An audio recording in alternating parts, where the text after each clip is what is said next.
cannabis culture and history, we have Rastafarians. Yeah, let's get into that.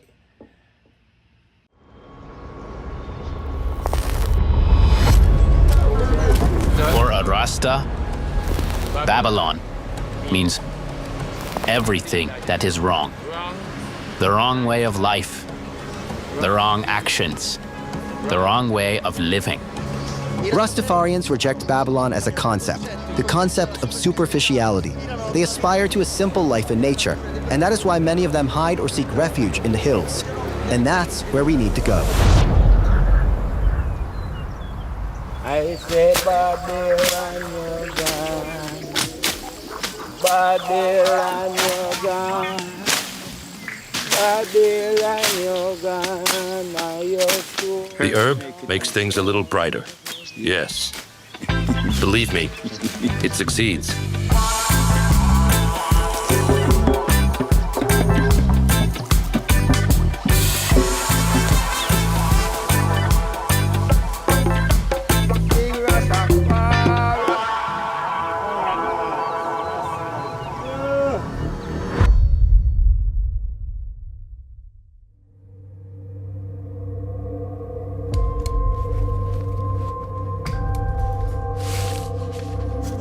My name is Giuseppe, and I have a mission: to explore the most remote corners of the planet, to meet guardians of ancient secrets, men and women with extraordinary stories, lives that can inspire us and make us see the world through different eyes.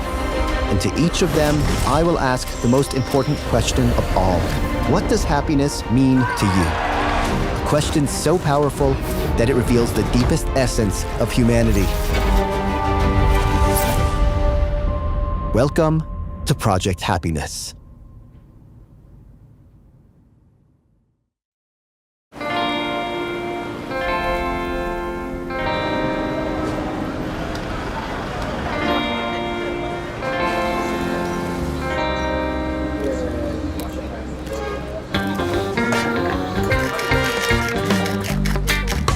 Yeah.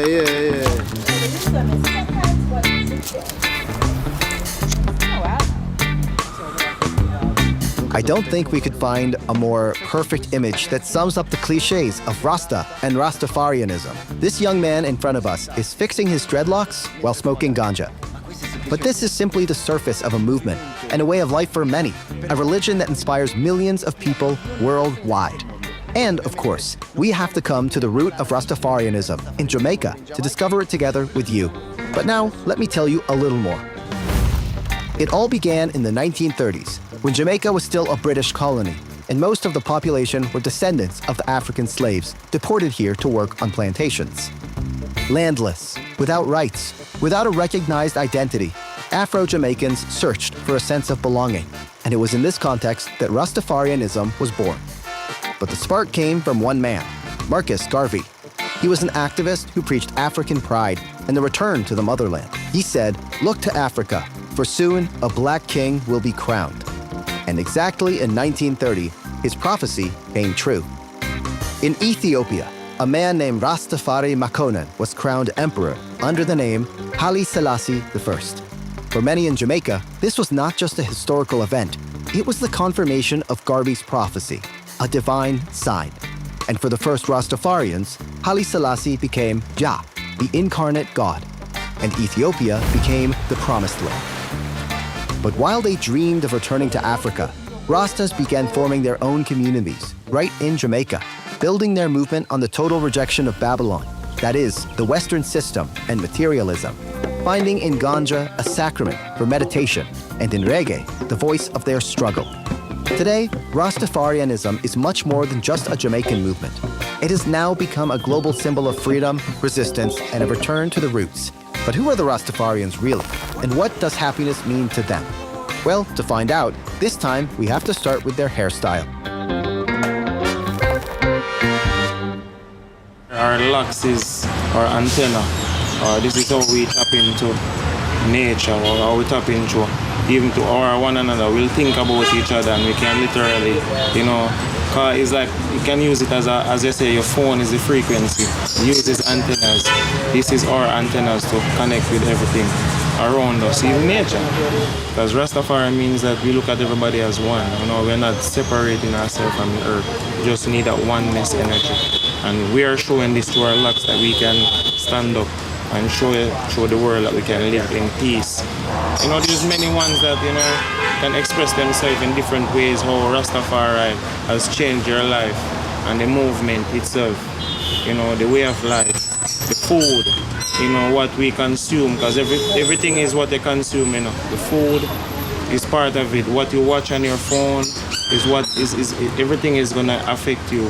So whatever we consume as a Rastafarian is all about clean, natural, the air, the breeze. So that's why we always say we go in nature to connect. You know, cleaner spaces, the riverside, the bushes, the mountains, to reconnect with ourselves. Because remember, African people are from mostly in bush, jungle areas, where it's clean air, no cars, no trucks, no nothing. And that is gonna give you a longer life. And that's what we want, a healthy, long life. And to preserve Mother Earth, you know, it's simple. Nothing to it, you know? Yes, sir.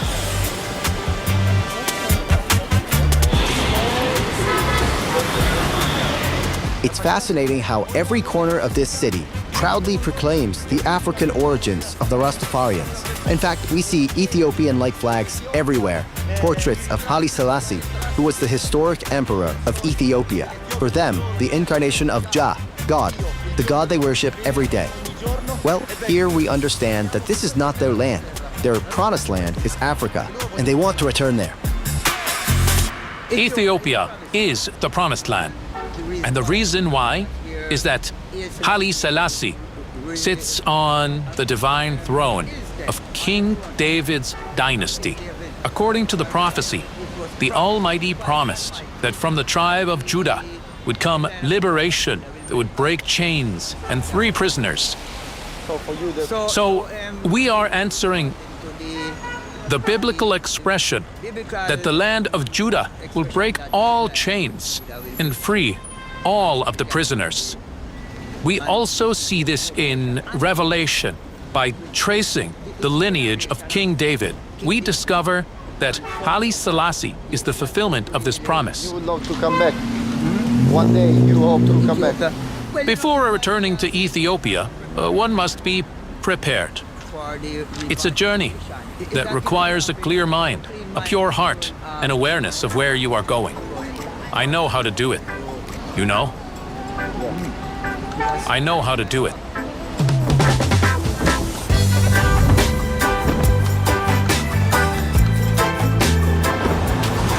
This seems like the perfect moment to tell you why the Rastafarians do not recognize the Jamaican flag, but instead have their own, as you can see, which is very similar to Ethiopia's.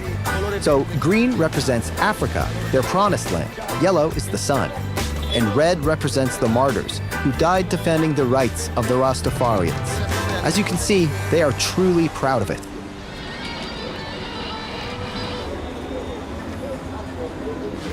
So you have to catch a man we appeal it to. And me appeal the pine in Jamaica, in a Montego Bay. Yeah.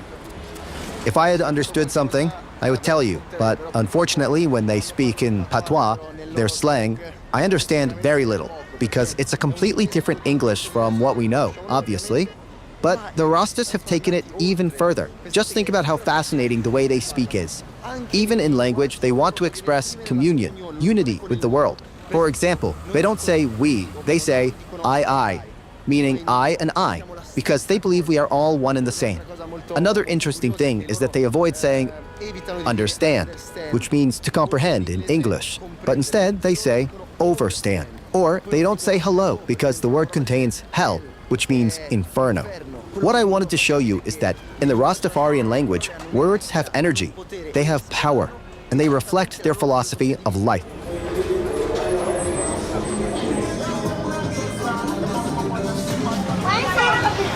Speaking of food, we mentioned at the beginning that Rastafarianism is not exactly a religion, but rather a lifestyle. Why is that important to highlight?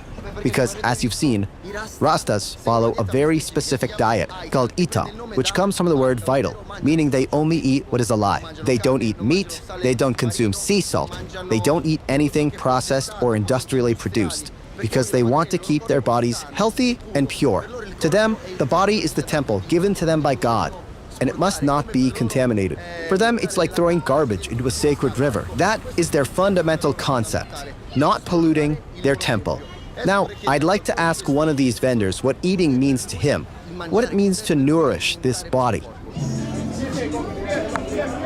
So Rastafari liberty is a clean liberty, and we full brace the concept, or the ICEP as Rastafari would say, of healthy eating, to promote healthy living. And it stems from the foundation of our temple being the house of the Almighty. So we have to keep our temple clean in order to facilitate the ways of the Almighty. And it also helps us to helps with the cognition of our mind, to project the right things, to think the right things, and to live a healthy lifestyle. So once our body is consumed with alkaline food, then it's hard for us to get sick and have to go to the doctor and the pharmacy to get drugs, because we feed from the earth. We eat the plants, those are our medicine. So instead of waiting to get sick and then go to the doctor to be healed, we eat the right food to prevent us from getting sick. But to truly understand the Rastafarians, there is one word we need to know well: Babylon. For them, it does not just mean a place to escape from, but an idea, a system, an invisible prison we all live in without even realizing. This society, yes, it is a type of Babylon. For a Rastafarian, Babylon means everything that is wrong. The wrong way of life, the wrong actions, the wrong way of living. So anything negative. If you do wrong things, whether you are black or white, it is Babylon. Now we are looking at the dark forces of the Babylon system, which to us is evil. So we, as Rastafari, choose to live closer to the Most High, immersed in nature, among trees, birds, and a pure environment. This relates to the concept of Irix, the spiritual connection of the ancient Rastafari. So naturalness is the goodness of I and I as Rastafari, originating from the Garden of Creation, which is Ethiopia, referred to in the scriptures as Eden. We see this garden as the purest place, the symbol of hope and happiness. That's why we call ourselves Rastafari v Italy, followers of the ancient teachings of Irix, those who walk in the garden. We reject modernization that distances us from natural creation. We say it is part of the Babylon system. We were born and raised in a system that colonized our ancestors. This is the system we were born into, the system we grew in, and we must survive within the system. So growing up in the system, we young Rastafari, through our mothers, our homes, and the school systems, realize that we are not accepted without access to education, without a job, without a recognized role. Many of us become Rastafari, so we must create our own economy to survive independently. We become what you call entrepreneurs, artisans, creative people who want to survive Babylon. And if there's one thing that all Rastafarians agree on, it's this: Babylon is not their place. It is certainly not here that we will find our answers, because, in reality, everything we see is Babylon. Rastafarians reject Babylon as a concept, the concept of superficiality, corruption, money, division. They aspire to a simple life in nature. And that is why many of them hide or seek refuge in the hills. And that's where we need to go. And so, in some way, we find a young Rasta willing to take us to his hidden community in the mountains. Or, at least we hope to reach it. is Bomboclat? That's Bombaclat. What the hell is that brother doing here, man? Why is the driving like that, brother? Oh my god, man, he's driving like a lunatic. What's his problem? Damn, man. Bombaclat. Every day we say, oh, Bombaclat. You know, it's like an expression to manifest your energy, your emotions, sadness, happiness. It depends on your feelings. It depends on your feelings. It can be used in different situations. It's really difficult to explain what bomboclat means because its meaning changes depending on your mood, the situation, and they use it in almost any circumstance.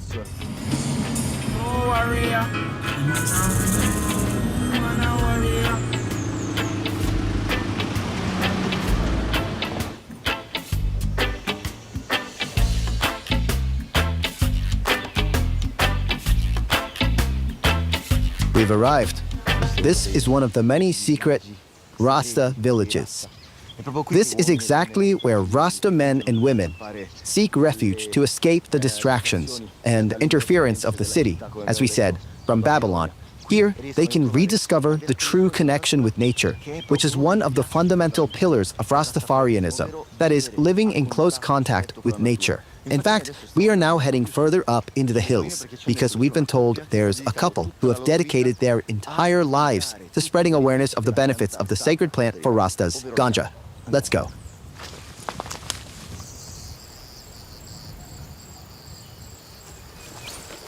Anyway, I don't want to try to convince you that for Rastas, ganja has no recreational use, but I do want to at least explain that it is much, much more than that. To them, it is such a sacred, spiritual plant that it has always served humanity. In fact, they recognize the Psalm, Psalm 104, where Jah, God, says that he makes the plant grow to serve man. And to them, that plant is marijuana. For them, there's no doubt about it, and that's why they practically worship it. Now, we are heading to the home of these people who have dedicated their lives to this plant to understand why, for them, it is the bridge between body and spirit. Surely, they will explain it better to us, but I just wanted to prepare you. Let's approach it this way. There, see, these are getting bigger. It develops the mind to think wisely about the Almighty Creator. So we have to continue it as an ancient tradition. We can't defer because we don't want to be disobedient to the Holy Spirit. And from what we are told, it's like it's a holy ancient herbs.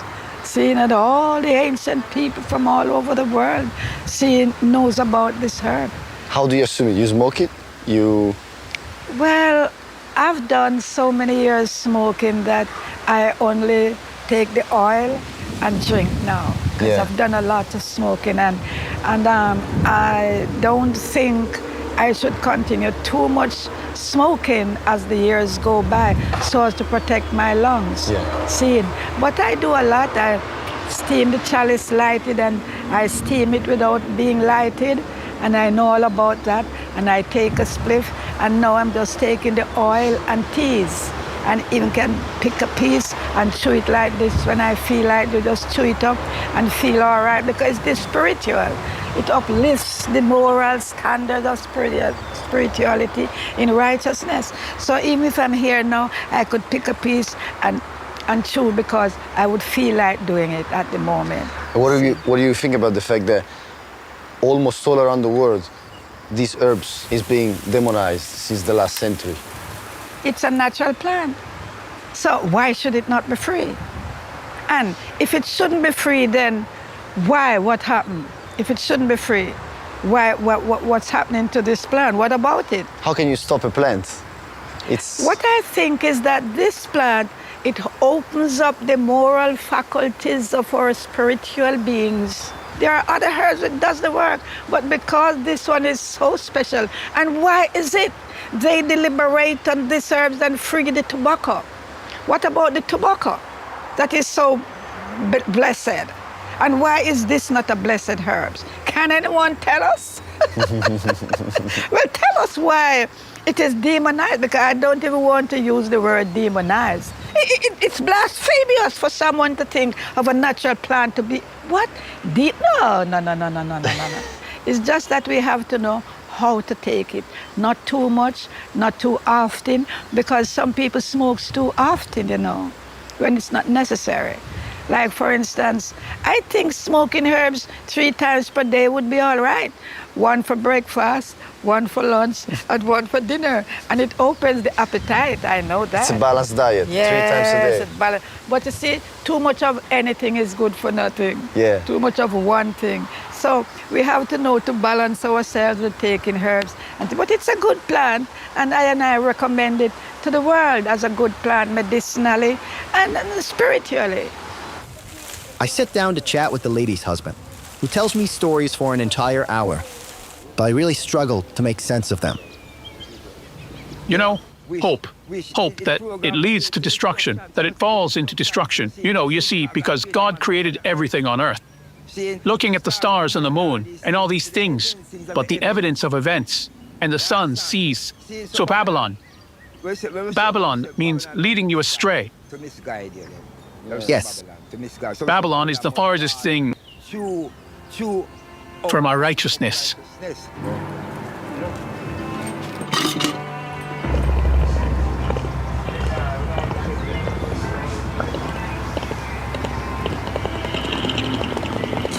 Wow.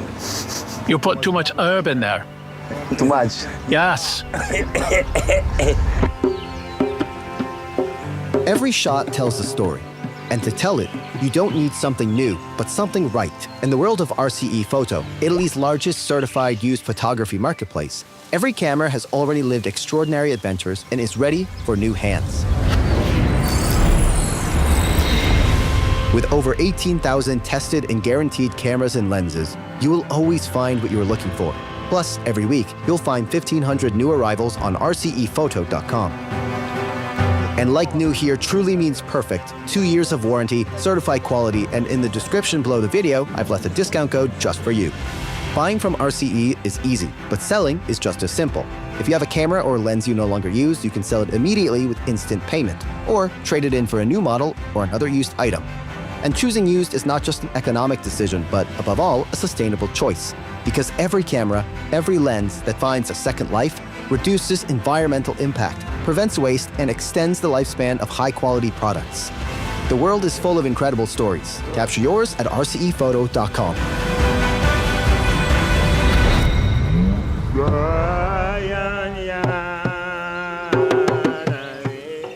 Here, far from Babylon, true wealth is clearly not in money, but in the land that nourishes. True power is not in control, but in the connection with Jah. They grow the food they eat and use ganja for meditation, and they live according to the rhythm of nature, not the one imposed by society. Watching them immersed in this peace, in this balance, one wonders, who's truly free? Those who live in the modern world, ever faster, ever more anxious, or those who have chosen to slow down, to rediscover what truly matters?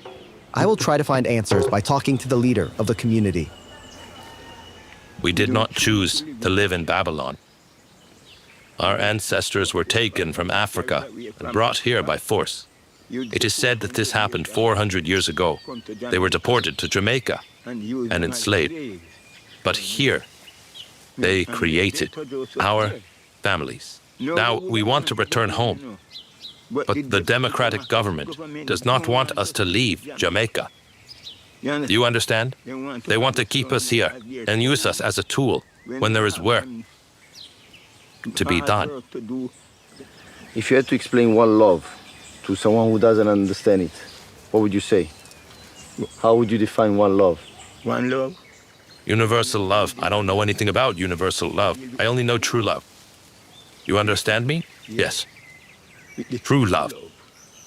Since this universal love arrived, many people have been killed on this island. Did you know that? Yes. Since universal love arrived, I have seen more people killed on this island. But true love does not kill people.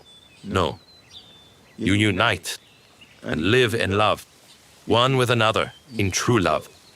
What is the meaning of Zion? Zion is a place of joy and happiness. Yes. No pain, only joy, singing, praise, and gratitude. And we also experience it in our inner skies. You know? Inside of us, that place. Zion can be right here within. Yes, you connect with that freedom of Zion and create your own inner space. We have an inner circle where the Creator guides us, a place where we can be happy, free from negative thoughts and suffering. If a problem arises, we bring God with us. It is inner peace, inner happiness. A man who is free within himself. You do not commit crimes. You do no harm in the world. You are a free man within yourself. And you live looking upward. Herbs help you? The herb. The herb makes things a little brighter. Yes. Yes. Makes them a little brighter. Yes, everything seems much clearer and easier when you use good herb. That's the answer I was looking for. For the Rastafarians, happiness is not something external. It is not something you can own, but rather something you can feel. And if you can feel it, it means it has always been inside you. Only that, simply distracted by the noise of the world, we never stop long enough to notice it or to feel it. I believe I have understood that for them, happiness is simplicity. It's not needing to accumulate, to compete, to prove something to others, but rather waking up with the sun, knowing that the earth will give you what you need. It's the sound of the drum, the rhythm of the music, the breath of nature that surrounds you. Maybe that's exactly the point. It's only when you stop looking for happiness in the wrong places that you finally find it.